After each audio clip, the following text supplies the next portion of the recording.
Hello friends, మనం శకుంతల దుష్యంతుల వివాహం భరతుని జననం గురించి తెలుసుకుందాం. కొన్ని వివాహానికి సంబంధించిన క్వశ్చన్లు చూద్దాం. ఫస్ట్ క్వశ్చన్ వచ్చి, శకుంతల మరియు దుష్యంతుల వివాహం ఏ విధమైన వివాహానికి ఒక అద్భుతమైన ఉదాహరణ అంటే గాంధర్వ వివాహానికి. మనకి 8 విధాల వివాహాలు ఉంటాయి. దాంట్లో బ్రహ్మ వివాహం, దైవ వివాహం, అశ్వ వివాహం, ప్రజాపత్య వివాహం, అసుర వివాహం, గాంధర్వ వివాహం, రాక్షస వివాహం, పైశాచ వివాహం. మనకి శకుంతల దుష్యంతుల వివాహం వచ్చి గాంధర్వ వివాహం.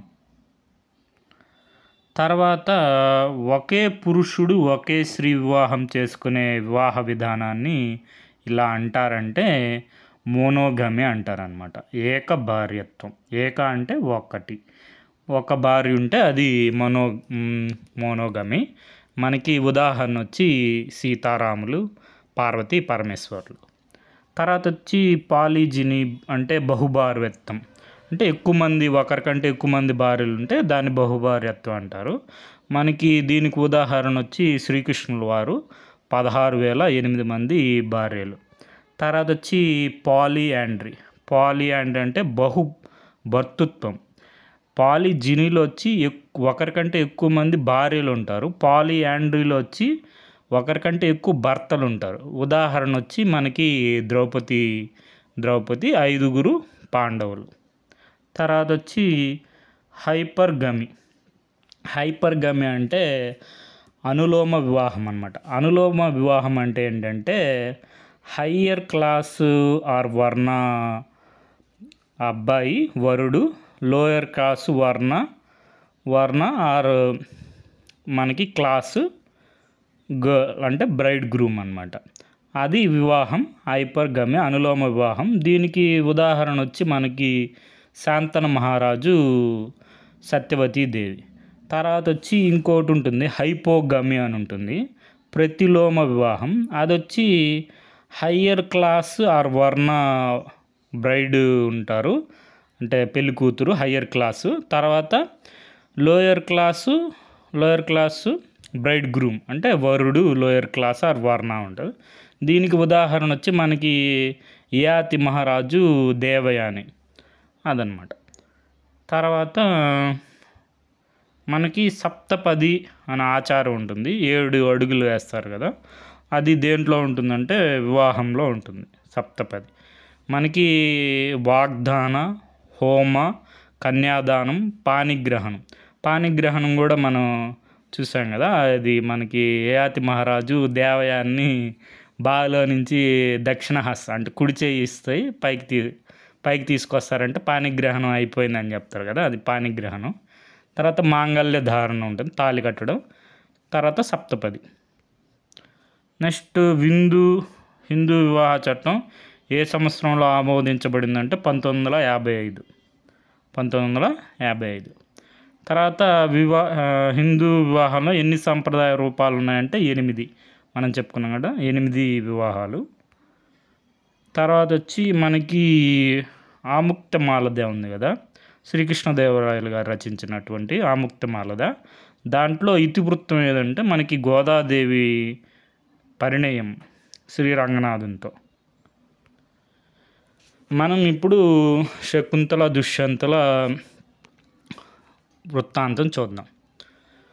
రుచుకుని కొడుకు రుక్షుని కొడుకు మతినారుడు.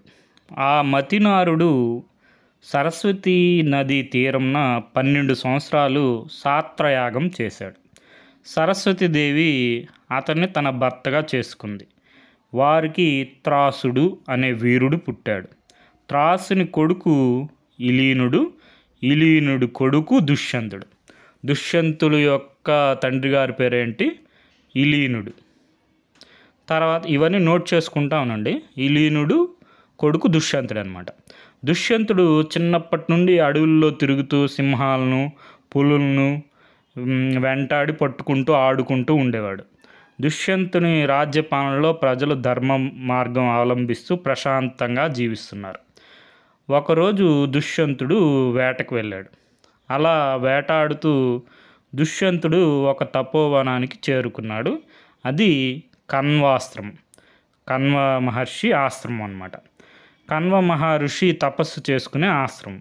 ఆ ఆశ్రమంలో బద్ధశత్రువులైన సింహాలు, ఏనుగులు, ఎలుకలు, పిల్లులు చట్టాపట్టలు వేసుకొని సహజీవనం చేస్తుంటాయి.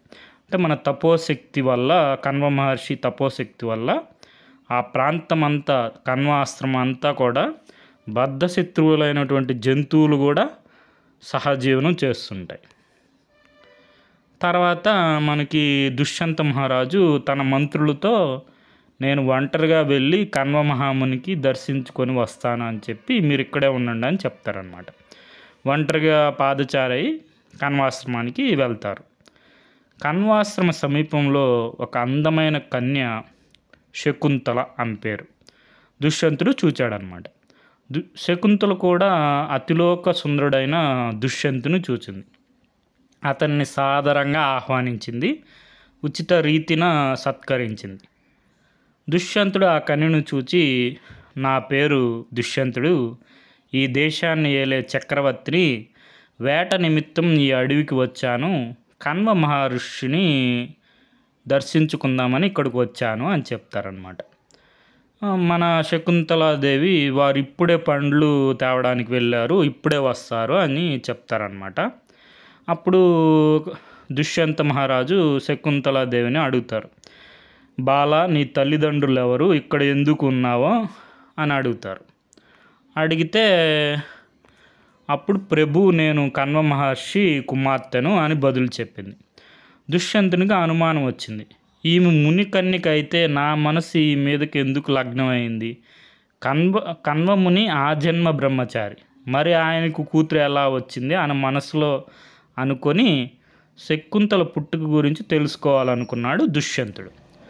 శకుంతల సన్యాసాశ్రమాన్ని పాటిస్తున్న కణ్వ మహామునికి నీవు కూతురు ఎలా అయినావు అని అడిగాడు. మహారాజా, నాకును తెలియదు. ఒకరోజు ఒక మునీశ్వరుడు నా తండ్రి గారైన కణ్వ మహాముని నా పుట్టు పూర్వాత్రాల గురించి అడిగాడు. నా తండ్రి ఆ మునీశ్వరునికి చెప్పినది నేను విన్నాను, అది మీకు చెప్తాను వినండి అని చెప్తున్నారన్నమాట. ఒకసారి రాజర్షి అయిన విశ్వామిత్రుడు, అప్పుడు రాజర్షి, ఇప్పుడు విశ్వామిత్రుడు బ్రహ్మర్షి అన్నమాట. తపస్సు చేస్తున్నప్పుడు రాజర్షి తపస్సు చేస్తూ ఉంటారనమాట. ఆ తపస్సుకు ఇంద్రుడు భయపడ్డాడు. విశ్వామిత్రునికి తపస్సు భగ్నం చేయాలని అనుకున్నాడు. వెంటనే మేనక అనే అప్సరస్సును పిలిచాడు. మేనక, నువ్వు ఎలాగైనా విశ్వామిత్రుని వద్దకు వెళ్ళి ఆయన తపస్సు భగ్నం చేయాలి అని చెప్పాడు. మేనక భయపడింది.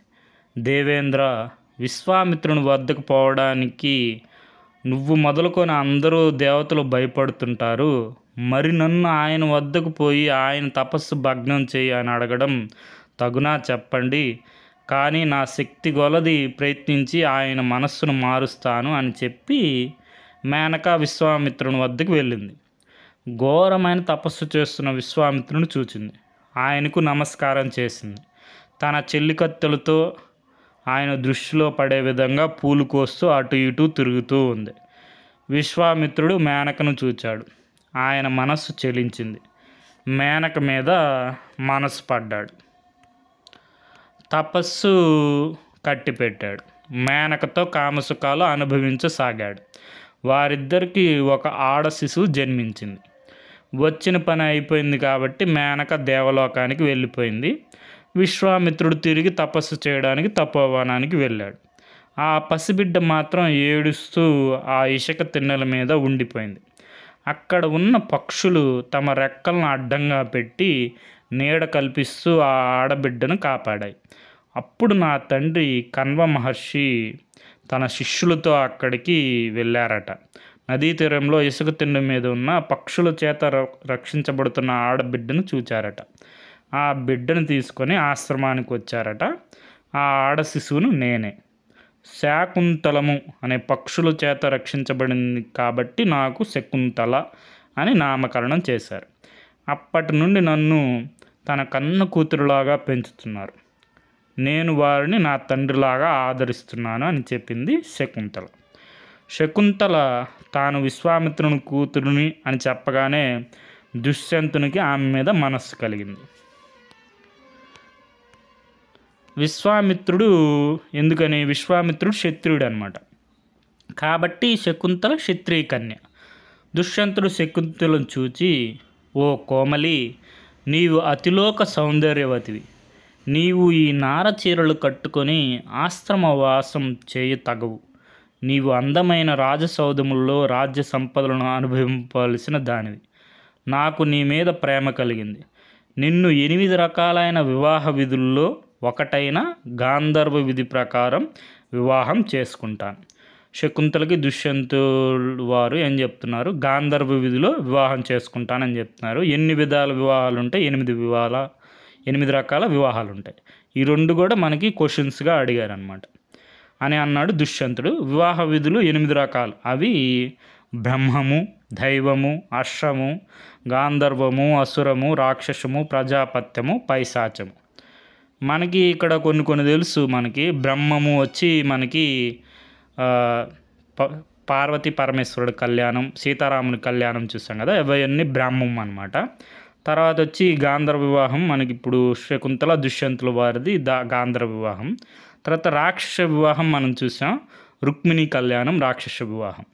శ్రీకృష్ణుల వారు రుక్మిణి కళ్యాణం, రాక్షస వివాహం. తర్వాత మహారాజా, నా తండ్రి కన్నుల వారు ఆశ్రమంలో లేరు, వారు వచ్చి కన్యాదానం చేసి నన్ను మీరు స్వీకరించవచ్చు అని చెప్పిందనమాట. అప్పుడు దుష్యంతుల వారు చెప్తున్నారు, కోమలి, గాంధర్వును వివాహంలో పెద్దల అనుమతితోనూ మంత్రతంత్రములతోనూ పని లేదు. అత్యంత రహస్యంగా జరిగేదే గాంధర్వము. ఇది లవ్ మ్యారేజ్ లాగా అనుకోండి అని ఆమెకు చెప్పి ఒప్పించాడు. దుష్యంత మహారాజా, నేను నిన్న వివాహం ఆడిన మన ఇరువురికి పుట్టబోయే పుత్రుని సువిశాల సామ్రాజ్యానికి మహారాజును చేయడానికి తమరు అంగీకరించిన నేను ఈ వివాహానికి ఒప్పుకుంటానని శకుంతల చెప్పింది. ఇవన్నీ గుర్తుపెట్టుకుంటా ఉనండి ఈ మాటలు. మనకి శకుంతలాదేవి అడుగుతుందన్నమాట దుష్యంత మహారాజుని, మనకు పుట్టబోయే కుమారుడు సామ్రాజ్యానికి మహారాజును చేయాలి అని చేయడానికి అంగీకరిస్తే నేను వివాహం చేసుకుంటానని చెప్తుంది అనమాట శకుంతలది. దానికి దుష్యంతుడు సంతోషంగా ఒప్పుకున్నాడు. శకుంతల దుష్యంతులకు గాంధర్వ విధిన వివాహం జరిగింది. దుష్యంతుడు ఆమెతో కామసుఖాలు అనుభవించాడు. శకుంతల, నేను వెళ్ళి సగౌరవంగా రాజధానికి తీసుకురావడానికి నా మంత్రులను పంపిస్తాను అని శకుంతలను ఒప్పించి దుష్యంతుడు వెళ్ళిపోయాడు. ఈ విషయం అంతా తెలిస్తే తన తండ్రి కన్వుడు కోపగిస్తాడేమో అని శకుంతల భయపడుతూ ఉందన్నమాట. కన్వ మహాముని ఆశ్రమానికి వచ్చాడు. శకుంతలలో కనపడుతున్న సిగ్గు హావభావాలు చిత్రంగా కనపడ్డాయి. తన దివ్య దృష్టితో చూసి జరిగిందంతా తెలుసుకున్నాడు కన్వ మహర్షి. శకుంతలను చూచి, అమ్మా, గాంధర్వ వివాహం శాస్త్రసమ్మతమే. నీకు తగిన భర్తనే ఎన్నుకున్నావు. గర్భధానం కూడా జరిగింది. నీకు పుట్టబోయే పుత్రుడు ఈ సువిశాల భారత సామ్రాజ్యానికి చక్రవర్తి అవుతాడు అని దీవించి, అమ్మా శకుంతల, నీవు కోరిన వరం ఇస్తాను, కోరుకో అమ్మా అన్నాడు. శకుంతల తండ్రికి నమస్కరించి, తండ్రి, నా మనస్సు ఎప్పుడూ ధర్మం తప్పకుండా ఉండాలి. నాకు పుట్టబోయే కొడుకు దీర్ఘాయు, ఆరోగ్యం, ఐశ్వర్యం కలిగి ఉండాలి. మహాబలవంతుడై ఉండాలి. మంచి యశోవంతుడు కావాలి అని అడిగింది. ఆమె కోరినట్టుగా ఆమెకు వరాన్ని ప్రసాదించాడు కన్వుడు. ఆమెకు చక్రవర్తి లక్షణాలతో భరతుడు జన్మించాడు. భరతుడు మహాబలవంతుడు. చిన్నప్పుడే అడవిలో ఉండే పులులను, సింహాలను, ఏనుగులు పట్టి తెచ్చి చెట్లకు కట్టేసేవాడు. ఏనుగుల పైన సవారీ చేసేవాడు. అతని చేష్టలను చూసి ఆశ్రమంలో ఉన్న మునులు అతనికి సర్వధమనుడు అని పేరు పెట్టారు. అంటే సర్వధమనుడు అంటే అన్నిటినీ మనల్ని అదుపు చేయగలవాడు, సింహాల్ని, ఏనుగుల్ని అన్నిటిని కూడా. సర్వధమనుడు అనమాట భరతుడు. ఒకరోజు కణ్వ మహాముని శకుంతలను చూసి, అమ్మా శకుంతల, ఆడపిల్ల పుట్టిన ఇంట్లో ఎక్కువ రోజులు ఉండడం క్షేమం కాదు, ఉచితం కాదు. పెండ్లి అయిన ఆడపిల్ల భర్త దగ్గర ఉండడమే ధర్మం. కాబట్టి నీవు నీ భర్త అయిన దుష్యంతుని వద్దకు వెళ్ళు అని చెప్పి తన శిష్యులను తోడేచ్చి శకుంతలను దుష్యంత మహారాజు వద్దకు పంపాడు. శకుంతల తన కుమారునితో శిష్యులతో దుష్యంతుని వద్దకు వెళ్ళింది. కానీ దుష్యంతుడు ఆమెను గుర్తించలేదు. ఆశ్రమంలో తన పట్ల చూపిన వలపు, ఆదరణ, ఆసక్తి ఏమి చూపించడనమాట. అతనిలో కనిపించలేదు. శకుంతలకు అనుమానం కలిగింది.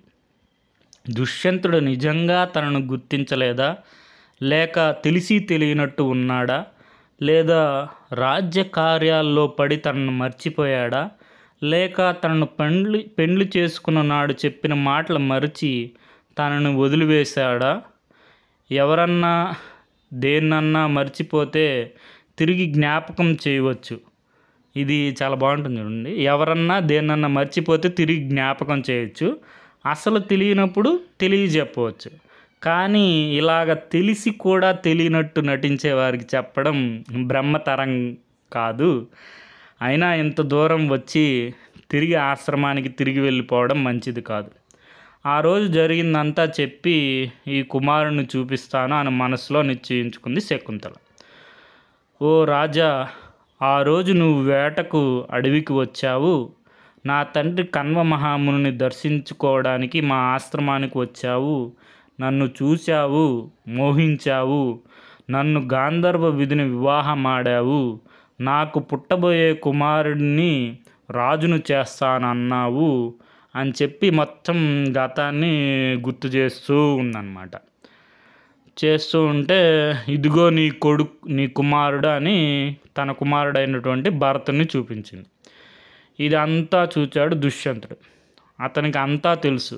కానీ ఏమి తెలియని వారి వలె, నువ్వు ఎవరో నాకు తెలియదు, నేను నిన్ను ఎప్పుడూ చూడలేదు, నువ్వు ఎక్కడి నుండి వచ్చావో అక్కడికి పో అన్నాడు. శకుంతలకు దుఃఖం పొర్లుకు వచ్చింది. మహారాజా, అన్నీ తెలిసి ఏమీ తెలియని వాని వల్ల ఎందుకు మాట్లాడతావు? ఆ రోజు జరిగిన మన వివాహానికి సాక్షులు ఎవ్వరూ లేరని ఇలా అబద్ధాలు ఆడవచ్చునా? ఇది మీకు తగునా? కానీ మనల్ని సూర్యచంద్రులు, పంచభూతాలు, మన హృదయం, యముడు రాత్రి పగలు ఎప్పుడు గమనిస్తూనే ఉంటాయి. కట్టుకున్న భార్యను తిరస్కరించే వాడికి ఇహలోక సుఖం కానీ పరలోక సుఖం కానీ దక్కవు. పుత్ర సంతాన్ని పొందాలంటే భార్య కావాలి. ధర్మము, అర్థము, కామము, మోక్షము అనే పురుషార్థాలు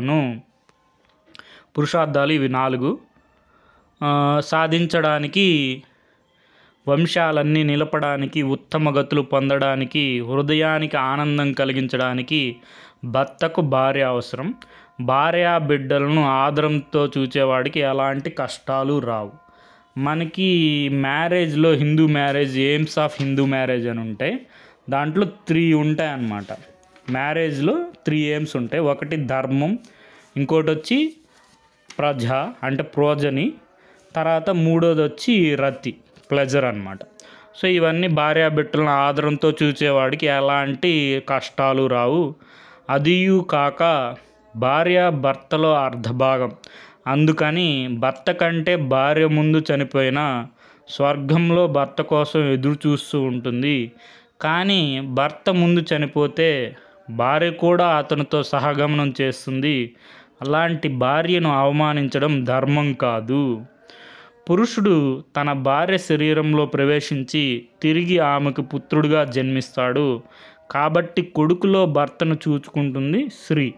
తండ్రి కూడా తన రూపానికి ప్రతిరూపమైన కొడుకును చూసి ఆనందిస్తాడు. పైగా పున్నామ నరకం నుండి ఉద్ధరించేవాడే పుత్రుడు. ఒక దీపం నుండి మరొక దీపం వెలిగినట్టు నీ శరీరం నుండి ఈ పుత్రుడు పుట్టాడు అని చెప్తూ ఉందన్నమాట శకుంతలది. కాబట్టి నీ పుత్రుని కౌగిలించుకొని ఆనందించు. నీ కొడుకు నీ వంశకర్త అవుతాడని సరస్వతి చెప్పింది. మన వివాహం జరిగిన రోజు తమరు నాకు ఇచ్చిన మాటను మరవడం తగునా? మనకు పుట్టిన ఈ కుమారుని నిరాకరించడం తగునా? ఈ లోకంలో సత్యం పలకడం కన్నా మంచి పని మరొకటి లేదు. ఇది బాగుంటుంది చూడండి. 1000 అశ్వమేధ యాగాలు చేసిన ఫలం ఒక సత్యవాక్యంతో సమానం. ఎన్ని తీర్థాలు సేవించినా, వేదాలు అన్నీ చదివినా అవి సత్యం చెప్పడంతో సాటిరావు. నేను అప్సరసనైన మేనకకు, రాజర్షి అయిన విశ్వామిత్రునికి పుట్టిన దానను. ధర్మం తెప్పి నేను అసత్యం పలకను. కాబట్టి తమరు నాకు కన్వాస్త్రంలో చెప్పిన మాటలు గుర్తుకు తెచ్చుకొని నన్ను, మన కుమారుని స్వీకరింపుడు అని పలికింది శకుంతల. కానీ దుష్యంతుడు అంగీకరింపలేదు. నేను మహారాజును, నువ్వు సామాన్య ఋషికన్యువు. నేను నిన్నెప్పుడూ చూడలేదు. ఆడవారు అబద్ధాలు ఆడుదురు అనే మాట సార్థకం చేస్తున్నావు. ఎత్తుగా బలంగా కనపడుతున్న ఇతను నా కొడుకని చెప్తున్నావు. ఇలాంటి అబద్ధాలను నేను అంగీకరించను. నువ్వు నీ ఆశ్రమానికి తిరుగుపొమ్ము అని తిరస్కరించాడు దుష్యంతుడు. మహారాజా, నాకు ఈ తిరస్కారాలు కొత్త కాదు. పుట్టిన నాడే తల్లిదండ్రుల చేత విడవబడ్డాను. ఇప్పుడు భర్త చేత విడవబడ్డాను.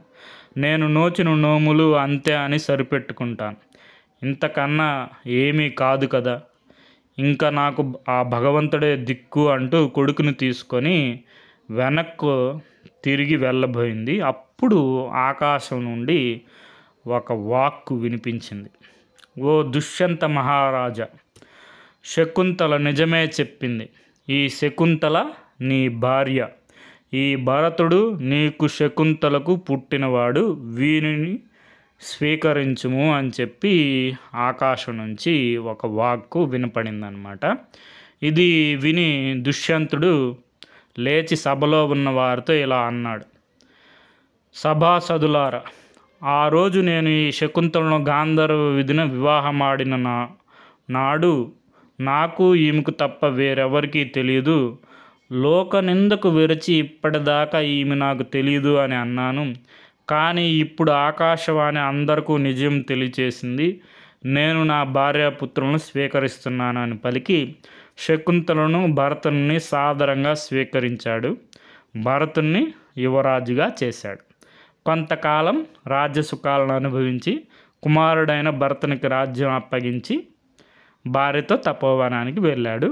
భరతుడు ఈ సువిశాల సామ్రాజ్యాన్ని జనరంజకంగా పాలించాడు. భరత వంశానికి వంశకర్త అయ్యాడు. అప్పటి వరకు చంద్రవంశం తర్వాత పురువంశం అని పిలువబడుతున్న ఈ వంశం భరతుని తర్వాత భరత వంశం అని పిలువబడుతుంది అన్నమాట. అటువంటి భరతునికి భూమన్యుడు జన్మించాడు. భూమన్యుడి కొడుకు సుహోత్రుడు. సుహోత్రుడి కొడుకు హస్తి అతని పేరు మీదే హస్తినాపురం వెలిసింది. అదే ఇప్పుడు ప్రస్తుతం ఢిల్లీ. మన రాజధాని కూడా హస్తినాపురం, ఢిల్లీ. కౌరవుల రాజధాని హస్తినాపురం. హస్తి కొడుకు వికుంఠనుడు. వికుంఠనుడి కొడుకు అజమీరుడు. అజమీరుడికి 124 మంది కుమారులు ఉంటారు. అందులో సంవరణుడు అనేవాడు సూర్యుడి కుమార్తె అయిన తపతని వివాహం చేసుకున్నాడు. వారికి మరో వంశకర్త అయిన కురు జన్మించాడు. కురు తర్వాత నుంచి కురువంశం అని పిలుస్తుంది. చంద్రవంశం, పురువంశం, భరతవంశం, కురువంశం. అతని పేరు మీదనే కురువంశం మొదలైంది. భారత యుద్ధం జరిగిన ప్రదేశం కూడా అతని పేరు మీదే కురుక్షేత్రం అని పిలువబడుతుంది. కురునికి విదురుడు పుట్టాడు. విదురునికి కొడుకు అనస్వుడు. అనస్వుని కొడుకు పరీక్షిత్తు మొదటి పరీక్షిత్తు అనమాట. ఇంకో పరీక్షిత్తు కూడా ఉంటారు. అభిమన్యుడి కొడుకు పరీక్షిత్తు రెండవ పరీక్షిత్తు కొడుకు భీమసేనుడి కొడుకు ప్రదీపుని కొడుకు ప్రతీపుని కుమారుడు శాంతనుడు నుంచి మనకి అసలు మహాభారత కథ కొనసాగుతుందన్నమాట. శాంతనుడికి గంగాదేవికి మన దేవవ్రతుడు భీష్మాచార్యులు జన్మిస్తారు. శాంతనునికి యోజనగంధి సత్యవతీ దేవికి చిత్రాంగదుడు విచిత్రవీరుడు అనే 2 కొడుకులు పుడతారు. ఈ చిత్రాంగదుడు అనే గాంధర్వుడితో యుద్ధం చేసి చనిపోతాడు. విచిత్రవీరుడు రాజయక్ష్మ వ్యాధి వచ్చి చనిపోతాడు. పుత్ర సంతానం ఉండదన్నమాట అంబికకి అంబాలికకి. అంబికకి అంబాలికకి దేవరనాయం నియోగ ప్రక్రియ ద్వారా మన వేదవ్యాస మహర్షి ఉన్నారు కదా, ఆ వేదవ్యాస మహర్షి ద్వారా అంబికకు వచ్చి ధృతరాష్ట్ర మహారాజు, తర్వాత వచ్చి అంబాలికకు వచ్చి పాండురాజు, దాసికి వచ్చి విదురుడు జన్మిస్తారనమాట. దేవర్షి వచ్చి నారదులు, మన వేదవ్యాస మహర్షి దీనికి మొత్తం మూలం వచ్చి మహాభారతం. తెలుగు అనుసరణ వచ్చి కవిత్రయం పాదరేణువు, మొదలి వెంకట సుబ్రహ్మణ్యం గారు. మనకి భారతదేశం ఇప్పుడు కూడా మన భారత్ అంటాం, ఇండియా దట్ ఈజ్ భారత్. మనకి కాన్స్టిట్యూషన్ ఆఫ్ ఇండియాలో కూడా ఉంటుంది, ఆర్టికల్ 1లో India that is Bharat shall be a union of states. అది శకుంతల దుష్యంతుల వృత్తాంతం, భరతుని జననం. Okay friends, thank you for watching.